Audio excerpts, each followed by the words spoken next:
চাই জল, চাই বায়ু, মাটি ও আকাশ। আর আজকের পড়া কি?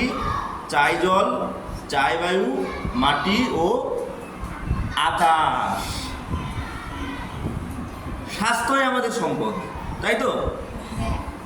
স্বাস্থ্যই কি আমাদের সম্পদ। স্বাস্থ্য কি এটা তো জানার আছে নাকি?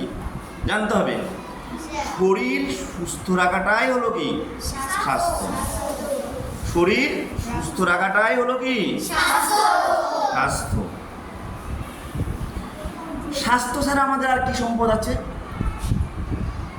আর কি ভালো থাকলে আমাদের সুবিধা হয়?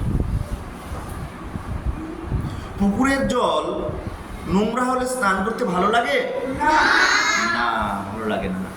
জলে খারাপ গন্ধ থাকলে খাওয়ার সময় কি হয়? বমি হয়। তাহলে পরিষ্কার জল কি আমাদের সম্পদ?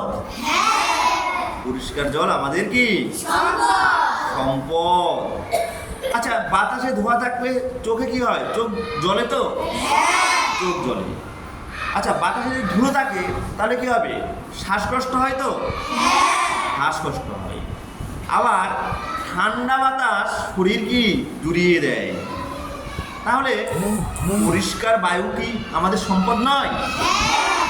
পরিষ্কার বায়ু আমাদের কি সম্পদ।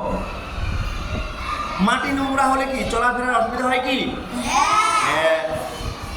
পলিথিন পরে থাকলে তলার মাটি রোদ, হাওয়া, জল পায় না। উর্বর মাটিতে গাছপালা তাড়াতাড়ি কি বেড়ে ওঠে? হ্যাঁ, ওঠে। উর্বর মাটিতে কি গাছপালা কি বেড়ে ওঠে। তাহলে মাটিও কি আমাদের সম্পদ? তাহলে কি পেলাম? স্বাস্থ্য ছাড়া কি কি সম্পদ পেলাম আমরা? জল, বায়ু, মাটি।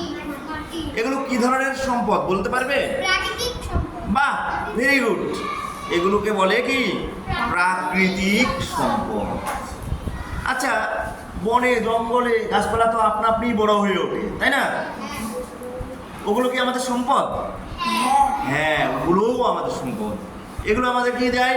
ফুল দেয়, ফল দেয়, ছায়া দেয়, তাই না? তাই তোমরা যদি পারো গাছ লাগাবে, বেশি বেশি করে কি গাছ লাগাতে হবে, তাই তো? গাছ লাগালে কি সুবিধা? ফুল পাবো, ফল পাবো, সেই ফল খেতে পারবো, আমরাও খেতে পারবো, পশু পাখিরাও কি খেতে পারবে। আমার এই গাছ হতে গেলে আলোরও কি দরকার, তাই না?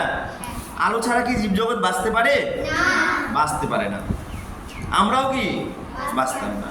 তাই আলো কি দরকার। আলো একটা কি সম্পদ। তাহলে কি পেলাম? স্বাস্থ্য ছাড়া জল, মাটি, বায়ু, গাছ, আলো, এগুলো আমাদের কি সম্পদ। বুঝতে পেরেছ? আচ্ছা, ভেরি গুড।